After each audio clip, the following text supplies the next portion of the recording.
আমি এইখানে দাঁড়িয়ে দাঁড়িয়ে বাসন মাজছিলাম, বাসন মাজছি আর আমি আমার মেয়েকে দেখছি, বাসন মাজছি আর আমি আমার মেয়েকে দেখছি। জাস্ট একটা বাটি, হ্যাঁ এই বাটিটা এরকম ধুয়ে জাস্ট রেখেছি, আর আমি জাস্ট সেট করে ঘুরেছি, আর এই উনি দেখছে বালতির ওপর উঠে বসে পড়েছে। বসে বসে কি করছে, এই যে এখানে এগুলো তো যাই হোক ওগুলো আগেই করেছে, ঠিক আছে। এই যে কি করছে, এই যে কি করছিস, রসুন ছাড়াচ্ছে জলের বালতির ওপর উঠে বসে বসে। আর এই যে প্লাস্টিক আনে, প্লাস্টিক রাখা, সে প্লাস্টিক ছড়াচ্ছে। এর নাম হচ্ছে সংসার।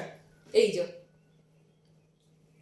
এত বিচ্ছু না, বলার কথা না ভাই, কি কি লেভেলের বিচ্ছু ওটা।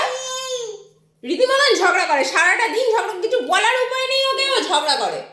হ্যাঁ, নামো নিচে নামো। ভাবো, আমি নাকি ওর মা, আমি ওর মা, এই যে আমি নাকি ওর মা, আর কি বলবো, কিছু বলার নেই।